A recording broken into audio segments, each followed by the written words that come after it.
People believe more what they say than what they're told. If somebody verbalizes something, there's something like 7 to 10 times more likely the next time they're in that situation to take that alternate action versus us telling them what to do. But as leaders, we have to be really diligent with that, because a lot of times we're moving fast, and not every single situation you have the time to do that. But in the really important tasks, and the really in the areas that the employee needs to grow and should be growing to be more and more successful and develop themselves for now and for the future, you've got to get them to verbalize those things.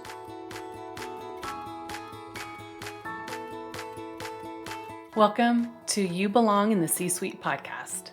You are ambitious in life and in your career, but something is missing.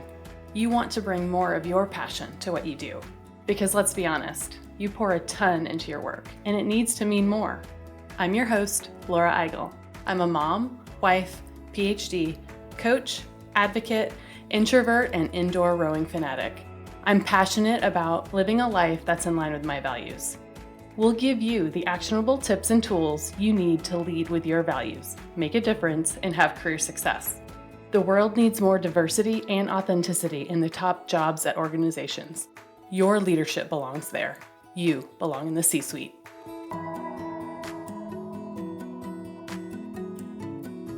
What gets you up in the morning? What drives your decisions? What do you stand for?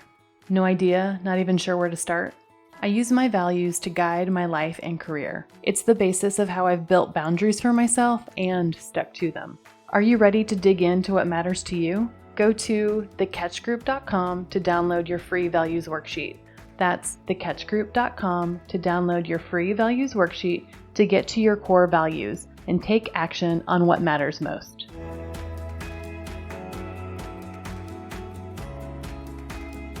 Welcome to this week's episode of the You Belong in the C-Suite podcast. I'm excited for you to hear my conversation with Pat D'Amico. Pat D'Amico, founder and CEO of About Face Development and senior performance consultant for Matrix Achievement Group, has over 30 years of leadership and training experience and 30 years experience in the medical device and pharmaceutical industries. Pat is a master facilitator delivering programs focused on leadership, management development, and serves as an executive coach to C-suite leaders. With strategic roles spanning from Fortune 50 companies to startups, Pat's experience provides him with a unique perspective on what makes individuals and organizations commercially successful. Pat's leadership experience began at an early age, accelerating after his enlistment in the U.S. Army, and then while at Valley Forge Military Academy, where he rose to the rank of cadet commander of the college. After his commissioning as an officer in the U.S. Army, Pat served in overseas deployments, leading soldiers in Panama, Cuba, and the Middle East. He achieved the rank of captain and received numerous recognitions for his leadership in both combat and humanitarian operations. Working in Fortune 500 companies, including Johnson & Johnson and Medtronic, as well as startups, Pat's roles have included sales management, commercial operations, recruiting, marketing, and training. One of the most novel aspects of his career is that more than half of his roles were newly created, allowing him to design and launch new departments, even within large established organizations. Throughout his career, Pat's passions for the study of leadership, driving organizational success, and teaching, along with his belief in being a lifelong learner, have continually led him back to roles in learning and development. Pat holds an MS in Education and Instructional Design, a BA in World Politics, and an executive coaching certification from the UC Berkeley Executive Education and Berkeley Executive Coaching Institute. He is a frequent speaker and author on topics related to learning and development and leadership, and is a member of the Entrepreneur Leadership Council. In our conversation, we talked about Pat's career journey. And in the roles that he's in now, we talked about the most important things that he's seeing impacting the success of leaders today. Specifically, we talked about the impact of leading with a coaching mindset, why it's so hard to do in the moment, and how leaders can adopt this type of leadership to motivate their teams. We also talked about how to create opportunities to receive feedback and the mistakes that we both have seen, and how leaders try to get feedback but may not be setting up others for success with how they're doing it. Pat talked about the most important things to do as a leader to set teams up for success. Be sure to check out our show notes to find out ways to connect with Pat on LinkedIn. I know you'll get some actionable tips from this episode. Let's get started.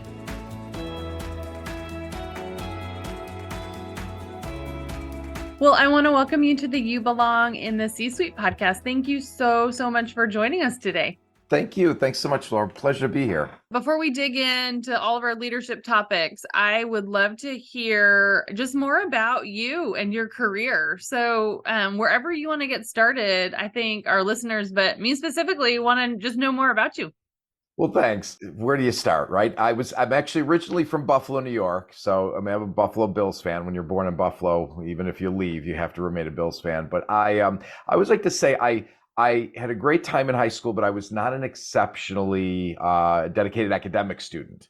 So when it was time for me to graduate and my parents were like, "What are you going to do?" I said, "Well, I'd like to go to college," which I think they thought was funny because they had no money to send me and my grades weren't going to help me get that paid for. So I actually decided to join the Army. So at 17, I joined the Army, and that was a real transition for me. I had some leadership experience in high school that I really enjoyed, and it was really my time in the Army that grew my passion for really leadership. So I was fortunate to get an Army scholarship and ended up attending Valley Forge Military Academy. So that's where I got my commission from. And it was, again, there that I really advanced sort of my passion and desire to develop and lead others. My last year there, I was the commander of the college, so had responsibility for about 140 or so cadets and a full staff and great mentors there at the military academy. So that really was life-changing, honestly, for me.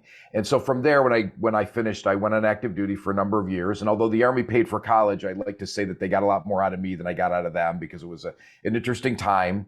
It was the time during the invasion of Panama, so I spent some time in Panama. I was also deployed for Operation Desert Shield and Storm, so I spent some time in the Middle East. And also, in an odd, twist of fate, ended up spending some time assigned to Guantanamo Bay in Cuba. So it was, a lot of my leadership mistakes and learnings really happened at a rapid pace during that time that I spent in the Army. And then after that, I left the Army and I took my first corporate job, which was at Johnson & Johnson. So I spent 15 years at J&J, initially in sales. And then I was really fortunate at J&J because I did not have a traditional career. It's very common in organizations like J&J that you start in sales, you move to marketing, maybe you do some training, and you go back and forth. My career was far more varied. So I went from sales to I started the sales recruiting department at J&J, which was really a great opportunity. So I spent about 5 or 6 years in recruiting. And then I went into the medical device sector and did some time as in sales operations. I was a sales manager for New York City for a while. Did a stint in marketing. I always tell folks, if there's a function you're not sure that you're right for or is right for you, test it out. I did a year in marketing, learned that not something I'm good at, but I'll never have to wonder, right? So I did spend a year there. And then I left J&J for an opportunity to go to a startup as a VP of commercial operations. And for those that have worked in startups know that the great thing about working in a startup is you wear a lot of hats, right? Small organization of responsibility for a lot of things. So I had a boss at that time that said, "Look, here are your responsibilities, but anything else you'd like to get involved in, just kind of raise your hand." And I took over advantage of that. And I was grateful I actually worked for him twice in my career. And what it gave me an opportunity to do is to look at areas that I wasn't really familiar with, or functions I hadn't worked in, like finance or manufacturing, and say, "Look, I'd like to get some experience here." And I think what it did for me from a career perspective is it made me, I'm a master of a few things, but I can speak intelligently to most. So as my career advanced, when I'm in a room with, senior executives and a topic comes up, most topics I've got some experience in. So I think that that's a really important point in my career. And then after the startup eventually got bought by Medtronic, which is a huge organization, and I went over to Medtronic. And at that point, I really began to focus my career in the area of learning and development and training. So I ended up going back to school. I got a master's in education and instructional design. And I spent about 8 years there. My last role was director of learning and development for the cardiovascular group. So I had about 4,000 or 5,000 folks I supported in North, South, and Central America. And then Medtronic's based in Minneapolis. They eventually came to me and said, "Hey, look, it's time for you to get promoted. You got to move to Minneapolis." Not something I was interested in doing at the time for my family and other reasons. And so while I was evaluating what did I really want to do next, and did I want to go do the same thing again, run learning development for big organization, a couple major milestones happened in my life. I turned 50, and my father had also passed away, who was my ultimate mentor, and so I decided I needed to change, and I decided to go out on my own. So for the last 7 or 8 years, I've run my own business, and I spend about probably 1/3 of my time doing leadership and management development programs for large corporations. Another 30% of my time I spend doing programs, facilitating programs like executive level selling and advanced negotiations. And then about 30% of my time I do individual one-on-one coaching. So I'm certified through UC Berkeley, their executive education program. And so that's more or less what my career's done. One of the most unique things I think I would share is over half of the roles that I had were newly created, which is really odd considering I spent the bulk of my career in huge companies. So I was really fortunate. I became known as somebody who, hey, we're looking to put a new department together. Who's got experience with building new departments and devising new departments in a big company like a J&J or Medtronic? So it became one of my calling cards, which again, I think was really beneficial. I love so many of these career themes. And I'd love to dig in on some of these too. And so in terms of what you're doing now, though, real quick, you mentioned a couple of things, and some of those spaces are different skills, which I know I like to do lots of different things too. Do you find that the coaching and or the building capability and negotiation and or selling and some of those leadership development programs, how do those intersect with each other? And what kind of work do you love, and why do you love each of those? I love kind of talking shop and understanding kind of the motivation behind some of the things that you're doing now. Yeah, that's a fair question. So when I look at the three, so let's start with I do executive level selling and advanced negotiation courses. So I have such a strong background, historically in corporate accounts, selling to large. My background is medical device, so selling to large hospital systems and local systems in areas like that. So that really sort of lends itself to my experience that I've had. I have the sales operations piece, so I've run those departments as well. So there's good synergy there. The other side, which is leadership and management development, is really my passion, right? I think it's the area that's lacking the most. Organizations are more than happy to invest in skill development like executive level selling and negotiations. But unfortunately, there's an epidemic of a lack of leadership and management development. So my work with the commercial organizations around the skills part puts me in a position to sort of pivot and suggest, hey, let's take a look at what are the challenges you think you're experiencing. Let's do some work to figure out what really are the gaps in the organization around leadership and really push them. So those two are pretty well aligned when I'm working with an organization. It's a somewhat of a natural expansion, I would say, of that. And then, of course, on the executive coaching side, because I work with so many leaders, that's really become an area that has been more of a focus lately. Although I'm very careful about how many individual coachees I have at one time. It's pretty demanding, and so you want to be able to really be present for those folks when you're talking to them, and you don't want to mix them up. So I try to keep that limited to a handful at any given time. Yeah, it's a thing in terms of the right, like your caseload, basically, right? This idea of Exactly. how many, where are you in the process, and not having all of them start at the same time, all of that kind of stuff. Yeah, I do a similar breakdown of some of the work that I do is similar in terms of consulting, facilitation, and coaching as well. So Right. So yeah. right, you know how that is. And the other thing that I think has been a huge advantage of mine is I went back to school for my master's in education very late. I was in my mid to late 40s actually when I went back and got my master's, which I'm grateful for because technology's changed so much and the approach to development of content's changed so much. And the advantage it gives me is with most consultants, a lot of them or the bulk of them are delivering content that they didn't create. And Yeah. that can be difficult, right? But most really master facilitators don't have, aren't educated in instructional design. So I develop the majority of the content that I deliver, which gives me a distinct advantage. I'm far more familiar with it.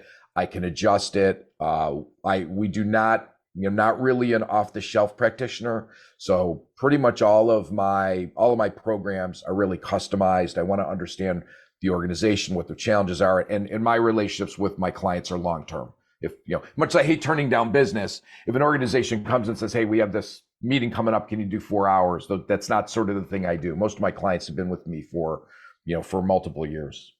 Yeah. Building that long-term capability. That makes Yeah, sense. and it's not only the capability, it's also the idea that what are you looking to accomplish and how do we get there? Because most of those things cannot be done in a year, right? Based on the size Yeah. of especially the organizations that I work with. So they really need to be long-term. Organizations that struggle, a lot of times organizations will come and say, we need a new process because the last one didn't work.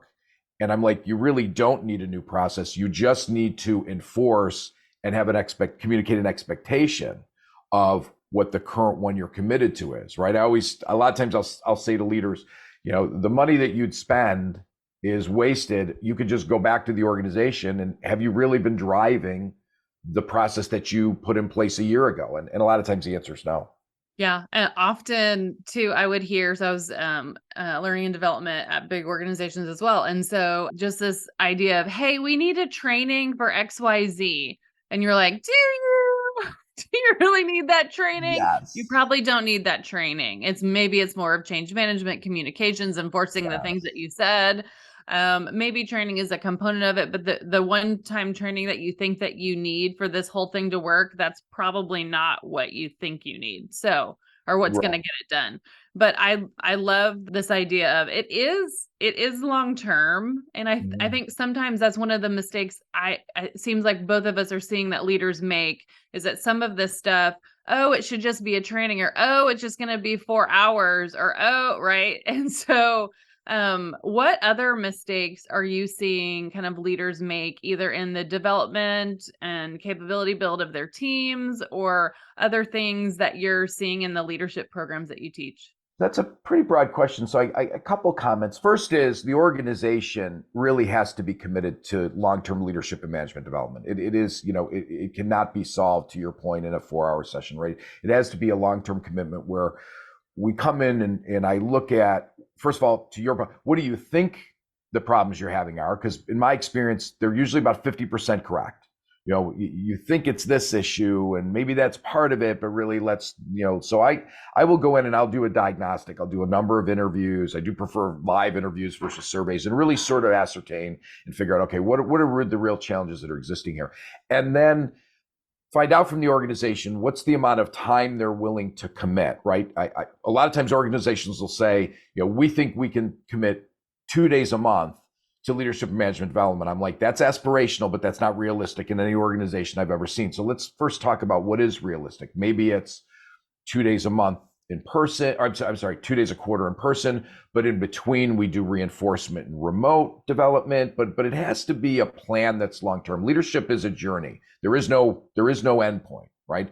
Even for me, I consider myself a student of leadership and I am always developing. And so that's probably the first thing I would say on that. When it comes to what are the most common errors I see organizations or leaders making, I would call to what are probably the first two that get addressed. So I spent 6 months doing a complete analysis of all the leadership and management programs and the data around leadership and management programs from the last 50 years. There's actually a ton of data on this, right? There's academic, there's industry, there's hybrid, there's meta-analyses of these programs. So there's actually a lot of data out there, and looked at what are the top leadership and management competencies that make folks successful. And so it was a great opportunity to do that, to look at all this data. And in the end, we devised a list of about 20 competencies. Now, the top two, or the first two, I'm not going to say the top two.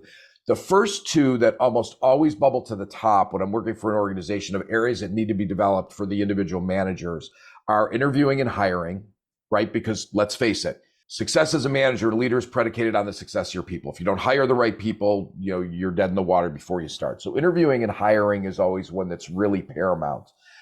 Helping leaders understand that you are looking to fill your team and outfit your team with what I prefer to call a diversity of thought. I think we tend to focus on diversity, race, gender, and my approach to this is you're looking for diversity of thought, which in my opinion, in my experience, will ultimately help you achieve diversity of race and gender and those other areas. But diversity of thought really will help a team make sure that everybody's not thinking and operating the same way, that there are people on the team thinking outside the box and willing to challenge.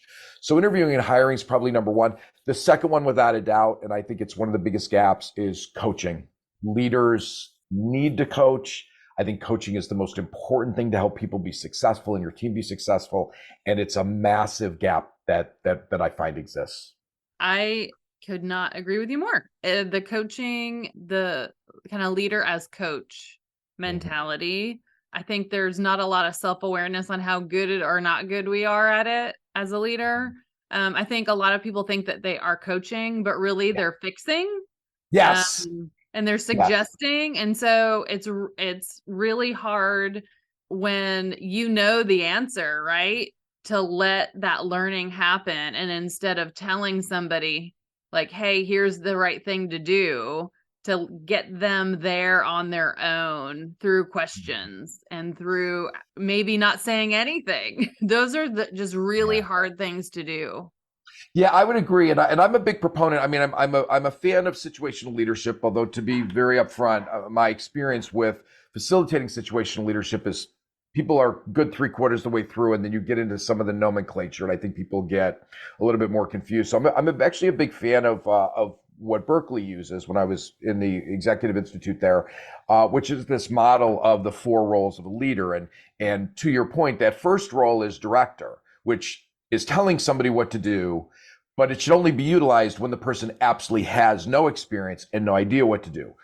Different than what you just described, which is, that they're experiencing a problem, so I'm just going to tell them what to do, right? The difference between that and being a coach is asking, is first confirming everything that you observed, right? And you talking far less than the employee is. So, saying, hey, Laura, let's talk about what did we hope to accomplish with this project or with this meeting? Get the employee to state it so that there's no argument or question about it. And if there's something missing, then as a leader, we'd fill in and we say, okay, all of that, I'm in agreement with all that. In addition, didn't we also agree we want to do this? Okay, all right. Now what transpired? And let that employee talk through it. And then most importantly, when you get to the end of, okay, what went well, what didn't go well? And if we could go back, what would you do differently? And that's where the growth really occurs. Getting the employee to think about those options. It's sort of like I would say, like what we do as parents, right? And we do it all the time, where our child will do something wrong, and our reaction will be, "Why did you do that? What you should have done was," right? We don't even give it a chance to answer. We don't even give a chance for them to communicate what their thought process was, so that we can at least understand. Okay, now I understand why they did what they did.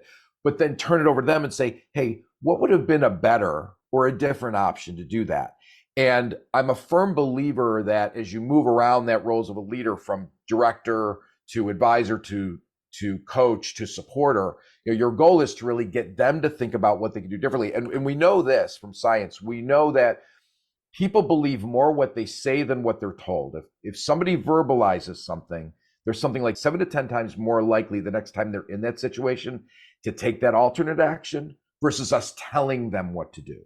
But as leaders, we have to be really diligent with that, because a lot of times we're moving fast, and not every single situation you have the time to do that. But in the really important tasks, and in the areas that the employee needs to grow and should be growing to be more and more successful and develop themselves for now and for the future, you've got to get them to verbalize those things.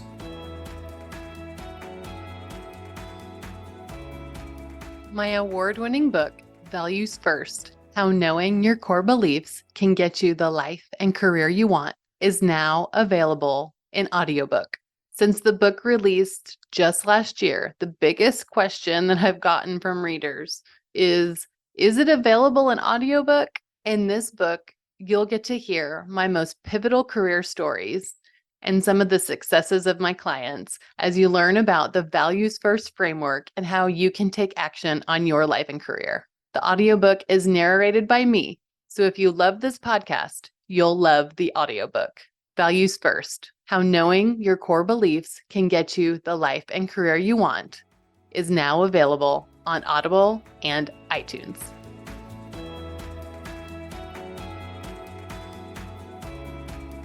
I think you're absolutely right. There's so many things that kind of stand in the way of leaders doing that, whether a lot of it's time, right? We don't have Yep. time to have these conversations. Sometimes it's like lack of self-awareness that this is how I'm supposed to be. What role should I be playing right now? Right. Sometimes I also just think that we as leaders think that we know the right way to do it. And so I think there's sometimes, right, there's that lack of being open to lots of other ways to have that same outcome. And if we ask different questions, then we'll get different answers that we may or may not be ready for or agree with. So we kind of have to take ourselves out of that. And I don't know that leaders are that great at that, or at least that's a struggle. I think that it happens often. Yeah, I see it often because we all have our own ways of operating, right? And the reality is that we're not looking to develop clones of ourselves, and we're not going to be successful in our ability to do that. A couple examples are, I've been in situations before where someone will stand on stage and they will talk about how they lead or how they do something. And I'll have another leader sitting next to me watching this and will turn to me and go, if everybody could just do it that way. And I'll look and go, yeah, but everybody can't.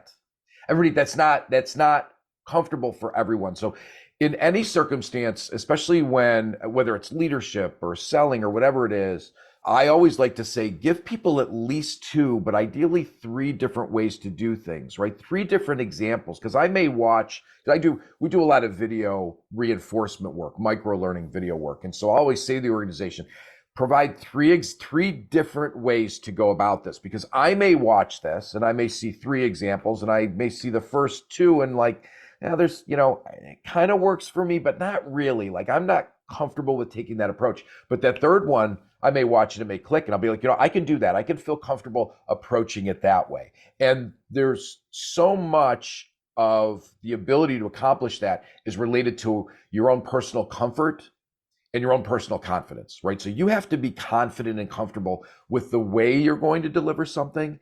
And so it's got to be something that you work on and is aligned to sort of your personality or again, what you're comfortable doing. So I'm a big proponent of that. You can't just emulate this individual or that individual. It's never going to be successful. You got to find what's comfortable for that person, which is also why as leaders, we have to understand what motivates every individual on our team. I do a lot of work with that where I'll say to leaders, do you really know what motivates each individual member of your team? Because I'm sure it's different across the team. And, too many leaders always think it's money, and there's plenty of data to show it's almost never money, right? Yeah. If your employees are in the range, it is not a money question. Unless it's not in the range, it's kind of that table stakes, right? Like, unless it's off by a lot, that's probably not the thing. That's not the lever that's going to pull. And I think too, often we do things that are similar to what we like, right? So the culture that I set as a leader, if I don't care about recognition as much, I am probably not going to be apt to do it for other people because it's not a motivator for me. But to your point, there is a huge range of people that, like, some don't love recognition, some totally need recognition. And so you need to understand where your folks are, and how I like to understand, like, how do they want to be rewarded? How do they like to learn? And then how do they want to receive feedback? Those are some of the things that I like to dig into. So what do you think about this idea of just coaching, but then also that right balance of feedback as well? Well, I'm a big proponent. I do a lot of work with. I'm a huge proponent of coaching in the moment. Feedback has to be timely for a number of reasons. Number one, because the more time in between the activity and the feedback, the more things are forgotten, and especially if it's developmental. Let's be honest, much easier to deliver, positive feedback, and folks are always willing to that, and we love delivering that feedback, right? But some of the most value, we learn more we know as human beings, we learn more from our mistakes than we do from our successes. So, understanding what our mistakes are, understanding how we can do things differently is critical. But the timeliness of that's important because there is less argument about what didn't transpire, right? If you wait a week or two, now you're in a discussion about, well, I don't think it really happened that way, and that sort of thing. So I think that that's really important. But again, using a model where you're asking an individual, okay, what did we hope to accomplish? What happened? What would we do differently the next time? Is really critical. But I tell folks you have to ask for feedback, which also applies to leaders as well. I spend a lot of time saying to folks, when do you ask for feedback from your team as to what you're doing well and not doing well? So I'll ask you, Laura, when do most people ask for feedback? When do most leaders ask for feedback? Well, they usually don't, but sometimes it's like that once a year kind There of it is. thing. Once a year, how did Right. it go? And guess what? That's not enough. I think a lot of the things that I see leaders do, they say, well, I totally ask for feedback, but everybody knows I have an open door policy. Well, Yes. Oh my being gosh. open, oh my gosh, right. Being open to feedback, but then actually creating opportunities for people to give you feedback are very different. Like having an open door policy, that's great. Sometimes people are not going to step in that door and give you that feedback because Absolutely. just because the door is there does not mean that they will come in. Yeah, So and you have to create that space for it. there it is. You have to create that space. You have to create those opportunities. So you hit on the two things I hear most often. First is I have an open door policy. I'm always open to feedback, right? Which your employees, your direct reports are, that does, an open door policy does not equate to giving you feedback. It just doesn't. No one sees it that way. But the other most common thing is, I'll say, well, when do you specifically ask for feedback? And the most common answer is, well, at year-end review time. And I'll say to them, and do you prompt them in advance of the meeting that this is going to happen? Because that is one of the things that when I'm facilitating development for leaders and managers, I will say, look, here's what you should be doing. About a week prior, right? So let's talk about your annual review, right? Which is, to your point, not the only time you should be asking, but a week prior to your annual review, you should be reaching out and saying, look, during our discussion next week, one of the things I'm going to be asking you is to share 2 or 3 things that I can do differently or better. I want to give you time to prepare so that you come in prepared. Now, I used to take it to another level, or I would tell my folks, if you don't come prepared, if we reach that point in the discussion and you do not have things you've identified, I will sit and stare at you for as long as it takes for you to come up with them, right? And so, I would hire new folks and they would think it was a joke. And I did hire somebody new a while ago, and of course they showed up and I asked the question, they looked at me and they said, oh, I thought that was a joke. And I said, why did you think it was a joke? They said, well, I called somebody else on the team and they were like, oh no. So they were messing with them. But I do always let them know, I want you to take time. I want you to come prepared with 2 or 3 things that are meaningful that I can do differently or better. And I will do the same thing throughout the year. And I encourage folks to do that, because even if in the moment, so let's say you're doing a review and in the moment you say to your employee, hey, can you tell me, from your perspective, what are 2 or 3 things that I can do differently? Even if in that moment they can think of them, they haven't had time to think about how to present them, right? You're talking to your manager. You want to think about what's the best way to present that. So people need to have time. So I always say to folks, you need to be thoughtful and you need to preempt folks. Hey, I'd like to have this discussion in the future, next few days, or when we're together next week. So please come prepared to share 2 or 3 things that I can do better. And what I find is, to your point of self-awareness, some people are really self-aware. Maybe they hear 3 things and 2 of them they absolutely weren't surprised by, but sometimes that third one they really are. Or there's a whole other group of folks that aren't self-aware that really need to be listening, to the things that they think. Because we always, like organizations, I think it's just a ratcheted down, right? When I go to organizations, I say, what do you think your gaps are in leadership and management? They're usually about 50% correct. And so the same applies here, right? As an individual leader, I may think I have a good idea of what I could do better or differently, but the reality is I may not be completely correct on that. So you've got to seek it out, but you've got to give your employees time to really think about it and be prepared for it. Yeah, and I love the letting them prepare for it. I'm a person who needs to process stuff. And so if somebody were to ask me, "Hey Laura, what are 2 to 3 things that I can do better in the moment?" I Yeah. might answer you, but they're not the best things. Like I have not thought about it. It's not going to be impactful. I'm probably going to soft sell it because I Mhm. haven't been able to think through it. I Right. won't be able to come up with examples, and Mhm. it's not going to be the most meaningful feedback. So giving people a chance to just process, you'll get better feedback that way. Absolutely. And then the other thing I would say is how often when you ask me that, the idea of when do you ask for feedback? Once a year, and usually it's in that other person's performance review. And Right. so if I'm a manager, I'm giving you feedback at your performance review at the end of the year, and then at the end I'm like, "Oh, and what can I do better?" I Like know. what? Like you're not going to get good information. It's going to be No. like, well, I need this. It's going to be like highly socially desirable. It's going to be the best you can do is to give them a separate conversation. So where we're not talking about their performance and my performance in the same Right. like 1 hour. Otherwise, it's not going to be good information.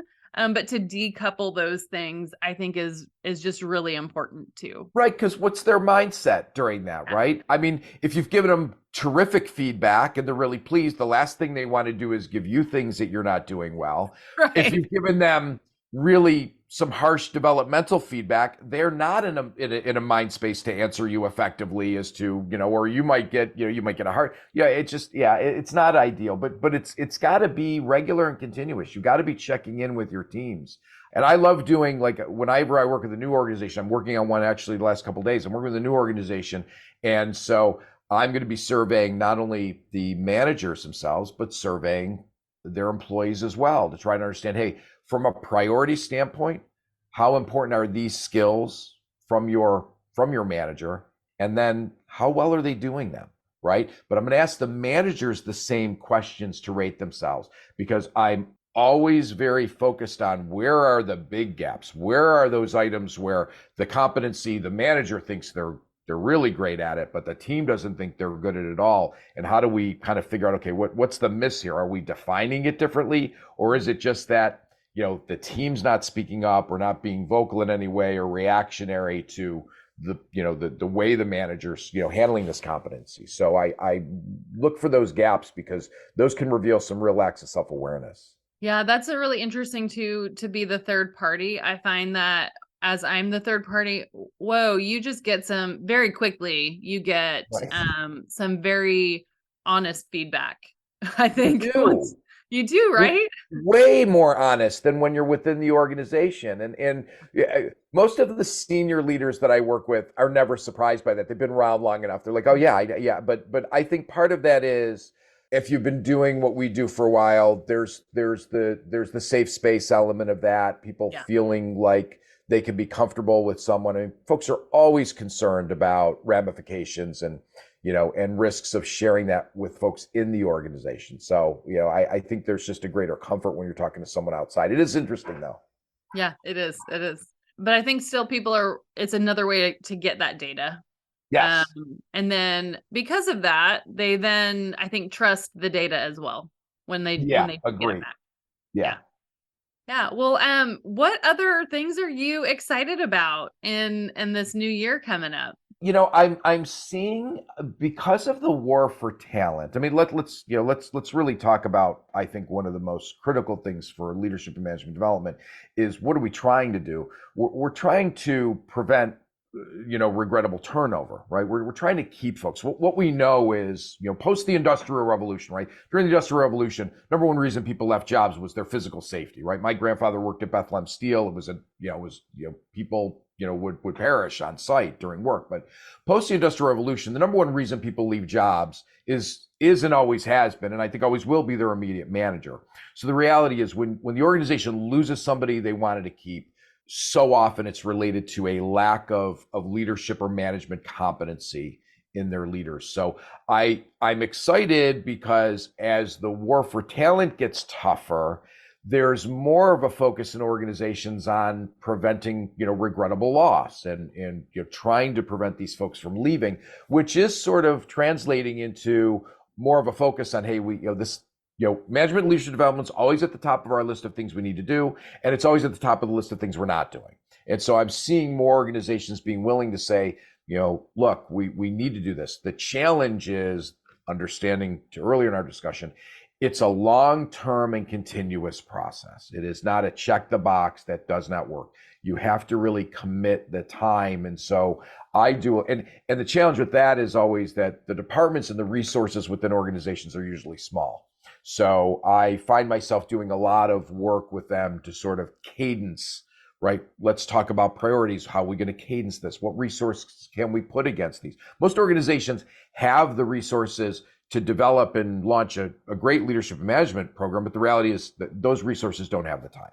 And so, finding that expertise externally, and what I do is usually what's best for the organization. So I'm excited about it because I'm seeing more of it late this year, and definitely seeing more interest in the next year. So that's exciting. It's just been a pleasure to talk shop with you today, and to talk about the things that leaders can be doing better. Is there anything else, any other actionable tips you would give the audience to either be a better coach, a better listener, a better feedback giver as we end our conversation today? I think it's making sure you're making time. Your success is predicated on your team's success. You have to. I don't think there's any greater priority as a leader or manager than prioritizing time spent in observation and coaching and development of your teams. And a lot of folks and a lot of organizations struggle with that. I think technology's hurt us in that area, right? We're always available. There's just so many forms and means of communication. But I always challenge folks to say, when you're looking at your to-do list, right, not often enough we put in the names of our employees, and that we need to touch base with them on whatever the last time was, or observing them and working with them.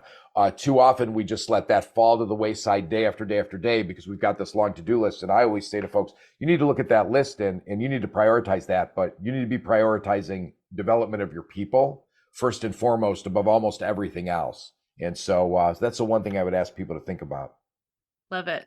Well, thank you so much. It was really great to be in the same space with you today and to talk about all of these really important topics that are very actionable. So thank you so much for sharing your thought leadership and next steps as well. Thank you, Laura. Thank you for your time, and thank you for the work that you do here. It's awesome.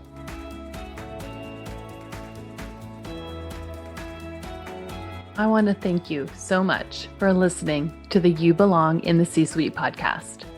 If you are enjoying this content, please remember to rate and review on Apple Podcasts.